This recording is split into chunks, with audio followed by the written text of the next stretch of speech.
Hey, good morning. This is our October membership meeting for the Downtown Business Association of Tallahassee. So today we're going to have a presentation by Betsy Couch. She is the Executive Director of the Knight Creative Communities Institute. She has been there for how long? Since 2014. 2014, okay, so about 5 years. She's the former president of the Tallahassee Junior League. She's the former president of the Florida Public Relations Association. She's the former communications director for Visit Florida.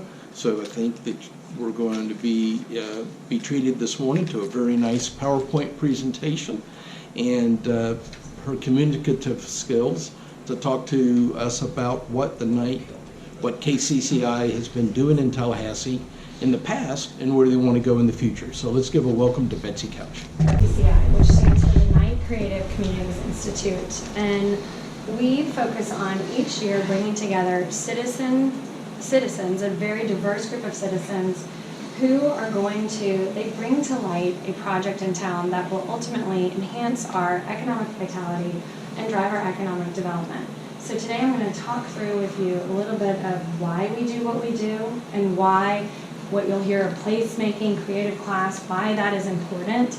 And we're also going to kind of deep dive a little bit into downtown and what can you all do as business leaders to help lift up our downtown area even more. I want this to be very open and conversational. I mean, I see so many familiar faces in the room, even some past catalysts like Mike and Elizabeth, and many different business partners that we've worked with. So thank you guys for all coming out here today. But if you ever have any questions along the way, just let me know. You know, it's not just me here talking to you. I want this to be a two-way conversation. We don't have a remote, so Rachel's gonna help me a little bit. This is Rachel Corey, who is a Florida State University student, and she is our KCCI intern. So first, if we'll go to the next slide. I want to talk first about cities in the United States and all across the world.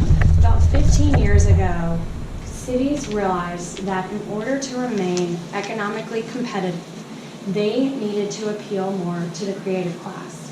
So what is the creative class? Does anyone know? Basically, the creative class is a group of innovators, people that are really working to push the needle forward. So if you look at Tallahassee and Leon County, we have a good number of creative class members. So you think of entrepreneurs, we have professors, educators, we have a high number of scientists. Did you know that more than 1,400 scientists come in just to do work at the Mag Lab each year? It's a lot of people. Not only just flying here, but they have tons of people that live here just to work in some of our innovative research-based facilities that we have in Tallahassee that many people that live here don't even know about. So we have a good concentration of creative class members. What we wanted to do when we looked at this 12 years ago when KCCI started is we said, how can we make sure that we're retaining them and that we are staying competitive, especially when we looked at the talent pool of young professionals. Here we have two top universities. We have Florida State University and we also have FAMU. And we said, why is each year are we seeing what people call the brain drain? And how can we work to help retain that talent, but then also make Tallahassee more appealing where creative class members will want to come and live and stay? The good news is it's been working. If you compare our numbers to the last 15 years and you look at the latest census data, Tallahassee for the first time was the youngest community in the state of Florida. So we beat out Gainesville and Alachua County, which typically has been the youngest community. Our average age, I think, was about 33 years old. We're also, what I think is really special about Tallahassee is we have programs like Chute Tallahassee going on. So while we want our community to be a space for young professionals and creative class members, those creative class members aren't always just young professionals. That could be a retiree. And so I think that's what's really special with Tallahassee. And even as we start working on our KCCI projects, we always challenge our catalysts. We say, if we're creating a new space or building up a current public space or doing some kind of program, how would that appeal not only to an 8-year-old, but to an 80-year-old? And so especially when we're looking at creating new public spaces, we want them to appeal to all different types of people so that when they go in that space, they feel connected. And the reason we do that is completely research-based. So go on to the next slide. So I just talked a little bit about why we do it. And it's because it translates to direct economic impact. Here we are standing right in a new development. And this is a result of, if you think back, one of our very first, an indirect result, I should say, but one of our very first KCCI projects back in 2007 was to get Gaines going. So there had always, how many of you remember Gaines Street? It used to be not very pretty. It had a lot of warehouses. When I came back to Tallahassee in 2000, I did not come down here at night. It was not a safe place for me to be as a young professional. And so what our KCCI team said was, all right, there have been talks. People have been talking for a long time about redeveloping this major artery in our community, but let's get it done. And so that team, Brian Deloge was one of our Catalyst members at that time, that team ended up advocating, and they pulled together the business community, and then they successfully advocated government to say, let's push up the timetable of reimagining King Street, and they successfully did that. They pushed up the timetable by 11 years. And they did that because they knew many times private businesses, when they see public investment or citizen investment in a certain area, those private businesses will follow. And now I think it's more than $400 million in economic impact has been directly generated just since Gaines Street has been redesigned and redone. That's huge. And I like Gaines Street as an example too, because you can see it. You know, I mean, anyone who went to Gaines Street before, you can really see it. You can also feel that creative culture that has emerged down in this area. And then today, here we are in a new, wonderful hotel. So it's really exciting to see. But we do all of our projects, we always look at how can that help translate into economic development, and how can that make our community more vibrant and more thriving and healthier many times. So, as I mentioned, a lot of what we do is research-based. We're not just throwing out random concepts. We really look at research and say, how can we stay competitive and really move the needle in Tallahassee? So one of those research surveys years ago was done by the Gallup group, which does excellent research all across the world, and then also by Knight Foundation. Knight Foundation is the entity that brought brought KCCI to Tallahassee. They funded us in entirety for at least the first 5 years that we were here. Since then, when I came on board, we then reached out to private business partners and said, we want to continue this on. We've seen successes, but I need now private investment to help make this possible. And so we were able to do that, and that's how we're here today.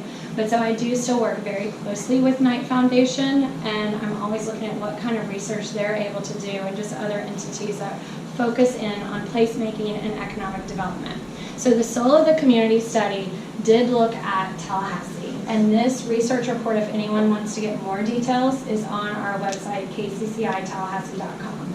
But in a nutshell, what they found, and they did a study on 26 different cities across the United States, and they said, what is making certain communities thrive when others aren't necessarily thriving as much? So think of, why does Chattanooga or Austin or even Greenville, South Carolina, why are they thriving and doing better than other communities?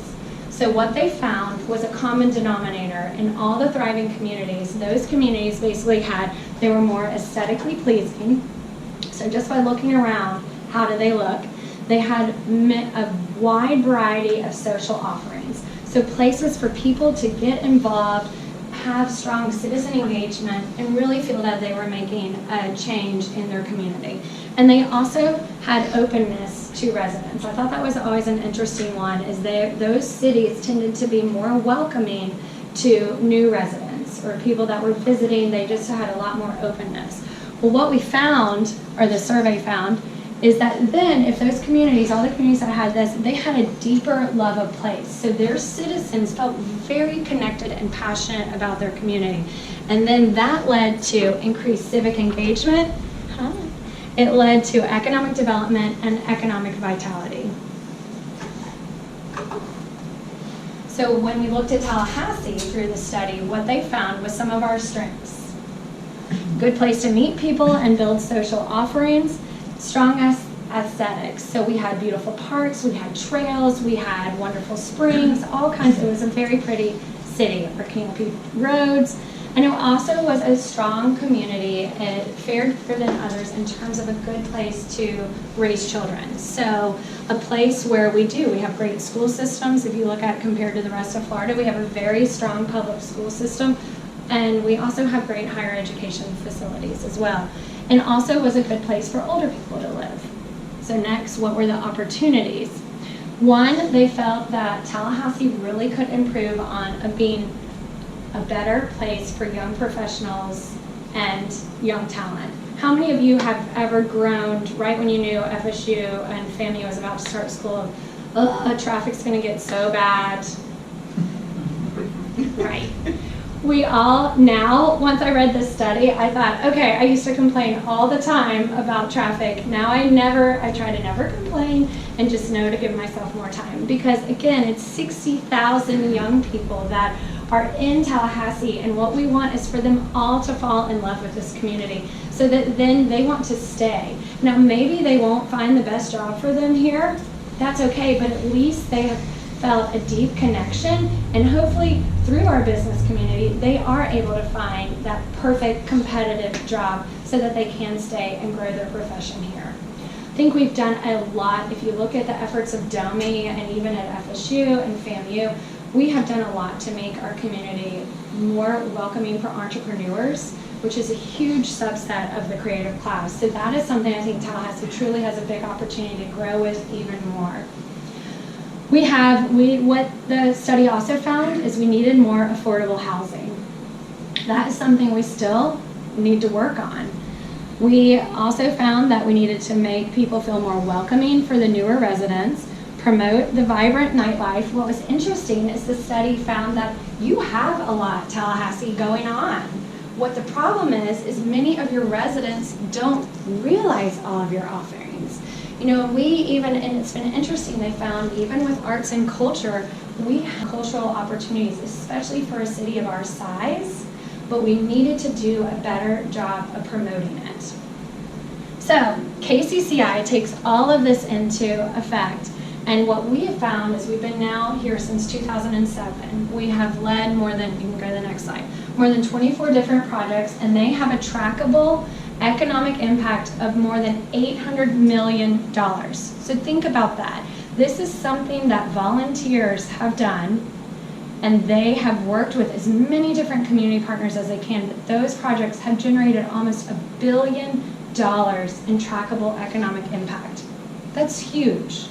We even look at our annual Catalyst class when they're looking to bring an idea to fruition. On average, they donate about 2,000 hours of their professional time to kind of bring that concept to fruition. And what we always encourage them to do, and this can be done with any initiative in town, is to not work in a silo, but to involve as many different partners. Even one of our recent projects this year, we had a meeting with some leadership, and they said, yeah, we've already in a couple months gotten feedback, direct feedback from more than 700 individuals. And you could see everyone in the room was like, 700 people, how'd you do that? Well, when you have 12 dedicated people out there talking up a project and going out and actively meeting with people to get their feedback, it's very easy to accomplish numbers like that in a short amount of time. Without even using social media, it's direct in-person interactions. So next slide. We have, of course, many of our projects, we tend to focus in the urban core. Why do we do that? I always have people every year, our projects are always citizen driven. So the way our projects are selected is that I start hearing from, and Mike Pate, who I work with, we start hearing from different people. What do you think for the next calendar year Tallahassee really needs to see? What are some of the opportunities? And then we start talking with leadership to say, is this something that we could bring to fruition in a very quick time frame? And then what we do is we go to our advisory board and we pitch. Every year I usually pitch about 5 different project ideas, and they select the one project that they feel will be best for the community for that next year to really make a big effort. Well, those projects always are near the urban core or in one of our kind of emerging districts. And the reason we do that is because the data does show that creative class members and also young professionals, they tend to want to live in urban areas if they're able to. Also, those urban areas tend to have the most people going through them. So we would never, like one example was our TLH project. We knew from the beginning, I wanted the team to focus in on the emerging SOMO area. Is everyone familiar with SOMO? So it's really right, I call the SOMO area the area right south of the railroad tracks, but I knew too that there already was going to be a lot of public investment in terms of FAMU Way. And so we wanted the team, we said, look, you can help create an urban park in this emerging district. And what we know will happen, because we've seen it with all of our different KCCI projects, then private development follows. And the reason we focused in that year on the TLH or the hashtag #IHeartTally is because if you remember, I think back a couple years ago, there was a lot of negative press. It was anytime you picked up the newspaper, it was something negative on the front page, not positive. And so we said, how can we kind of turn the conversation around and work to change that conversation and remind people why are they passionate about Tallahassee, but then also help kind of revitalizing and building up, lifting up an emerging district. So that's where the challenge to the team was to bring the hashtag #IHeartTally to life, and we give our teams a lot of creative flexibility. We said, we don't care how you bring it to life, but we do know in the end result, we want to see a new urban park somewhere in the SOMO district. And so that team went out and they ultimately, how many of you have been there, have seen the letters? Good. It's right along the Capitol Cascades Trail.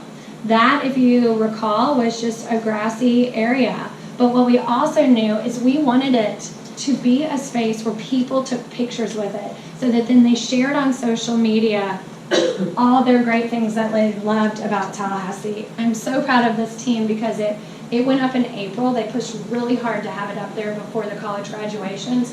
By the university graduations, there were lines of students waiting to take pictures there. You see that happening at some of the places on campus already, but they worked very hard to promote it to get it to be that case. What then was even further exciting is by August, so April to August, Visit Tallahassee did a list of the top 10 most Instagrammable spaces in Tallahassee, and it was number 4 on the list. So it was up there with things that have been in Tallahassee forever.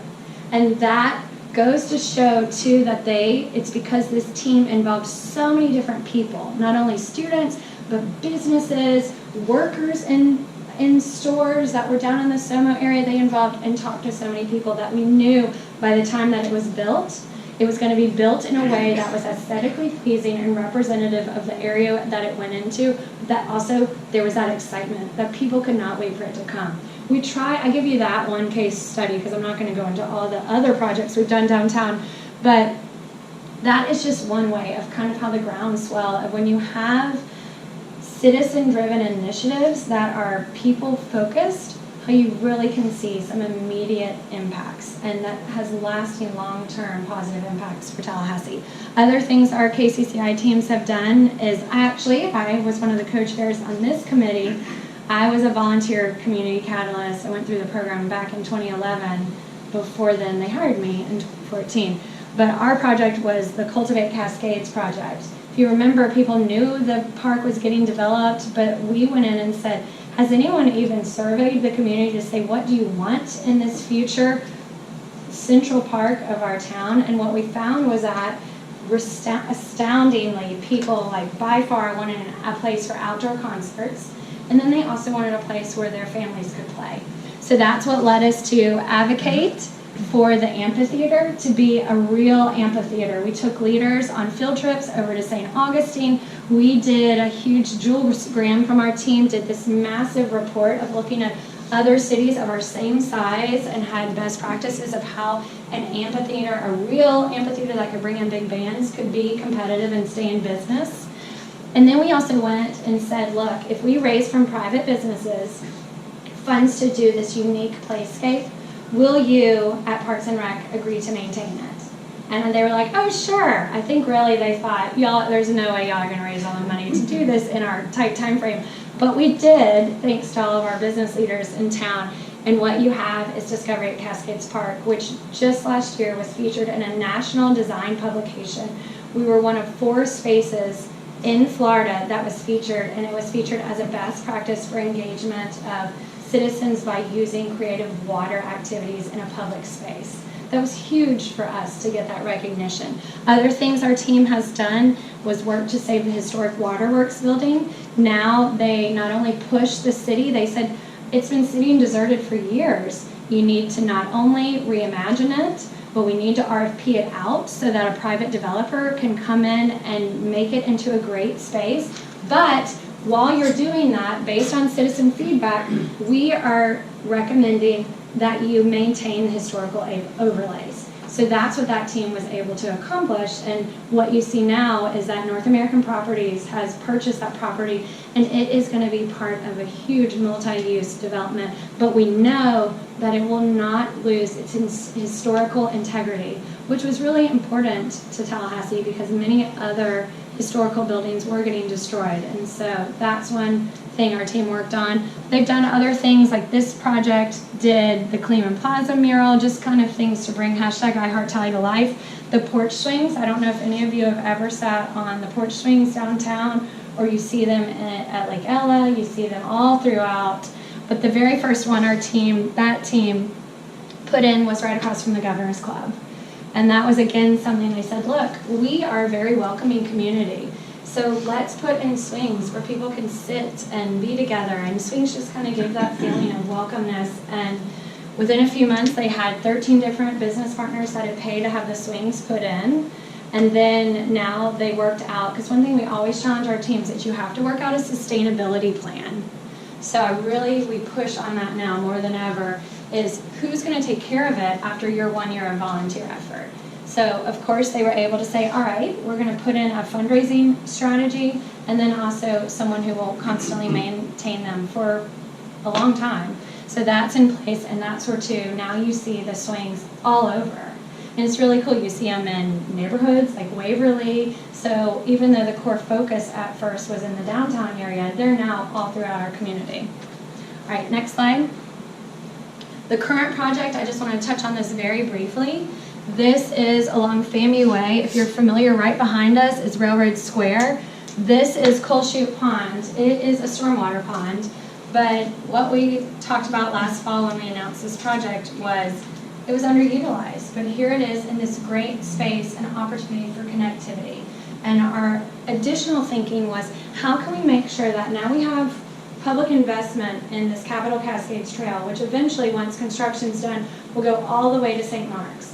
But how can we make sure that when people are utilizing this trail, there's a lot of different activities. So while we had Cascades Park, one of our projects, we had the TLH letters, we then looked at, okay, how can our team help activate this Chute Pond area and really get some momentum behind this space instead of it being an underutilized space?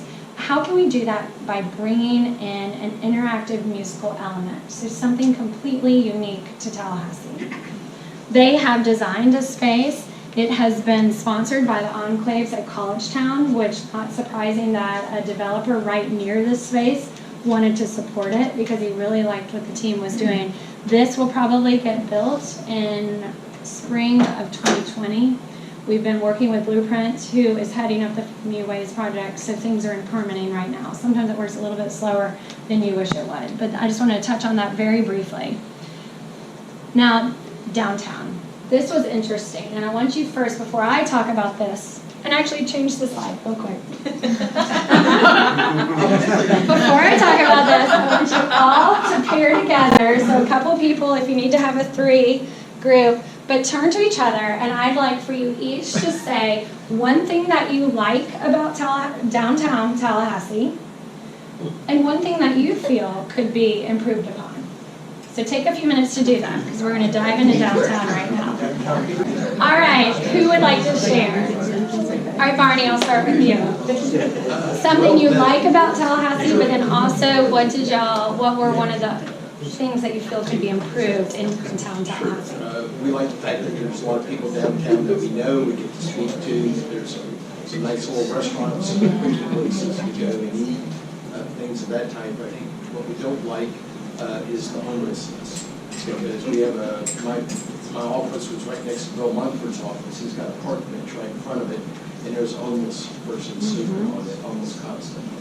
And then they would come up to my office on the second floor and panhandle. So it's an issue, I think, across the town, because Cheryl was indicating that that's a problem in this part of Railroad Square today as well. Definitely. What else? Let's see. How about someone from back here? I just started working downtown, and I've never really spent that much time downtown. I've been to church downtown, but of course, going to church downtown on Sunday is completely different than that norm. And my office is right on the corner, and there's just all this activity, and just renews my energy about the downtown area. Good. So Flowers, the vibrancy of that the vibrancy and the thank you. feel. Good. And that would be you can walk to a aesthetics. restaurant and get out, and I've worked in downtown cities before, but not for years, and so it's short so far, but I just love it. Good. After I get past all the fun, I think eventually there'll be nice white noise, but. Good. Yes. The thing I dislike, I agree with all those, the thing I dislike is the lack of rental housing and mixed income housing. So that goes to diversity of housing options that the Soul of the Community talked about. How about someone from over here? What my friend was just talking about is that, we have a lot of character in our downtown, but we also have, and it seems to come in waves, we have some disrespectful graffiti that seems to get introduced from time to time, and we'll have an abatement program that will work at it for a while, but then that relaxes and then it comes back. That's a good point. And that's something you brought up, graffiti. So I'll have people sometimes say, why the murals? But murals, if you notice any vibrant community that is really growing, they'll have tons of murals all around. Why a mural really is important is because what that does is it goes back to the connection. And when people see a mural, if they like it or not, it's making that connection with them.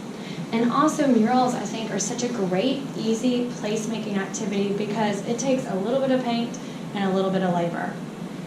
And that is something, and also what research shows is that when you have murals and beautifully painted spaces, then what happens is the graffiti artists do not go out and do graffiti on what they consider art.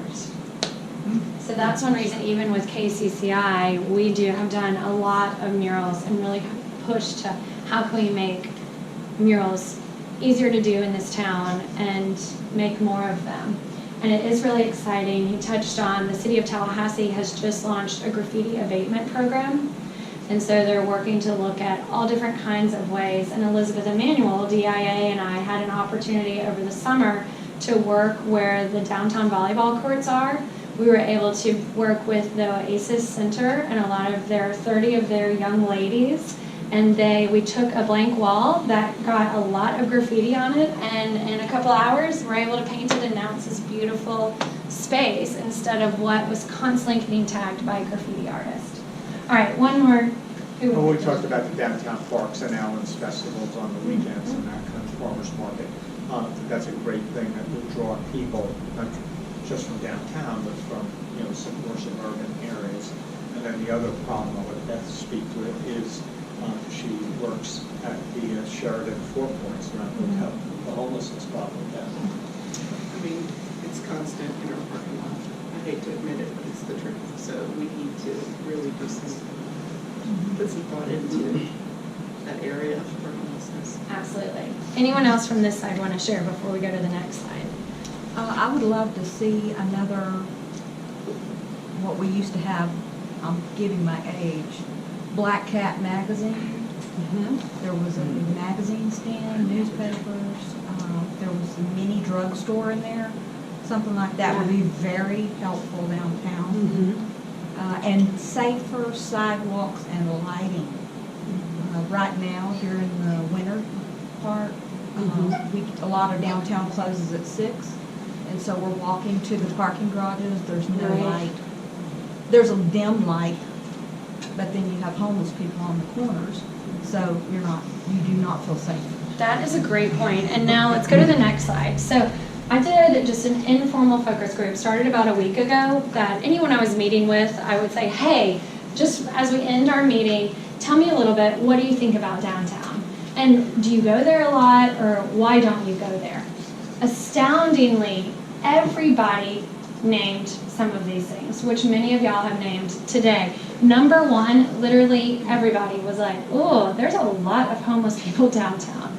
And I had some people who go to church downtown, like Trinity, and they were commenting on it even on Sundays when they drive.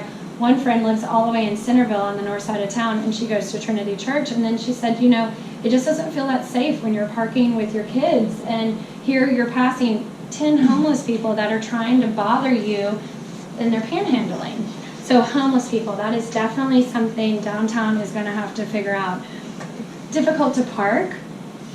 I've never had a hard time parking, but astoundingly, so many people said it's just hard to park. So whether that is a reality or a perception, that's something I wanted to share with you all. Another one, interesting, yes, Mike. Well, and depends on the time of year. You got legislative Absolutely. here, it's difficult. That's right. When they're working, so. I can It tell you. is. And the Kleeman Plaza parking garage will be full. That's So right. then you're circling, trying to stop people that have pulled out of a parking spot, like, oh, can I get there really fast? So I think it really depends on the time. On the of year. timing, absolutely. And then what came up with a lot of people was the sidewalks. I even called Elizabeth Emanuel because I had never thought about sidewalks being a challenge, but a lot of people mentioned that it was just hard. They felt hard to walk around, they would never even ride their bike down here. I talked to some younger people who were using the new scooters, which I know has been somewhat controversial, but ultimately they felt the sidewalks really needed improvement, and how can they make those better? In what ways? What's Think of difficult me. about them? Go to Even Greenville, would be South one Carolina, thing. and you'll see. They were saying, could they be wider? Are they smoother? I guess there's a lot of sidewalks even that are really bumpy, and so it's easy to trip. They were just talking about that. They were also talking about, I guess there's certain areas where they parked, and then yet there's not a sidewalk, so they're trying to walk from, a couple people mentioned like walking from Cascades Park, and they wanted to go, I guess they were giving the example of when it was called the deck was open, they were trying to walk up there, and they said, there weren't even really sidewalks to get us, and here we had come down, wanted to kind of spend more time in downtown, it was very hard to maneuver. So I thought that was really interesting, because I had not thought about that before. Another thing that came up was lots of trash, that it wasn't as pretty. I will say I've recently noticed that there are beautiful planters in Cleveland Plaza, and I love that. That makes my heart happy. But again, it doesn't matter how beautiful the planters are if people are commenting on how much trash there is and just that it doesn't look as nice. You mentioned Greenville. When I attended the Greenville visit with the chamber this spring, I thought it was very fascinating because I went in early to try to do my own placemaking type meetings. But I noticed just being downtown, it was gorgeous. Well, then I wasn't surprised to hear later that their government had a handful of full-time staff members that their only job was to go around every day and pick up cigarette butts and trash. So while we as a visitor thought, oh, it's just so pretty down here, it shows you how those things have to be very thought out and strategic, and how Greenville works extremely hard to make sure that everybody leaves with that feeling of, wow, it was really pretty down here. Because it does make you just feel more connected. Another thing I heard was nothing to do. We'll say that is a huge opportunity for growth here, is either promoting each other and promoting what there is to do downtown, and then how do you get that word out? But then also trying to draw in more opportunities for business to flourish, and what does that look like? Okay, next slide. So what I would say as downtown leaders, now is really the time to move into action. And there are things y'all can do. We've mentioned a couple already, but I would say number one, and I know you have Elizabeth Emanuel, you guys at DIA do a lot. With the downtown market, that definitely activates our beautiful chain of parks. But I think looking at even how can more be done? You know, how can we push the envelope to activate the space so that in downtown there is so much vibrancy and activities going on all the time. If you'll flip to the next slide for a second and then flip back. It doesn't, and I wanted to just share this because KCCI led with a lot of different partners a couple weeks ago what we called Placemaking Week. It was really 2 weeks, but what we did is we ultimately time frame, we activated 11 different community spaces. We beautified 3. We did murals. We did some stuff that landed us like front page of the Tallahassee Democrat. Like, yay, there was a positive story on the front page of the Democrat. It was great. And we did this with only spending out of all our different activities, we spent less than $300. And I think that really shows too that businesses in town want, so for example, we painted some amazing murals. We involved more than 1,000 different people that came out and they wanted to be part of those beautification projects. We were able to do it though because businesses like Sherman-Williams donated all of the supplies. This is another example of activation. Did anyone see these when they were floating through downtown? We had them at the farmer's market. Thank you for letting them do that. But we knew Goodwood Museum had a life-size traveling checkers set. So we said, during placemaking week, let's move that all around to different parts of town. So it went everywhere from downtown to College Town, all over the place. But what we found is people were getting really engaged in it. And that was something that cost nothing. It just took like forging partnerships and saying, hey, could these checkers be in this public space? So I wanted to share this example of easy, inexpensive ways that you can activate spaces. Another thing we did was I worked with Elizabeth and we did a downtown walking tour.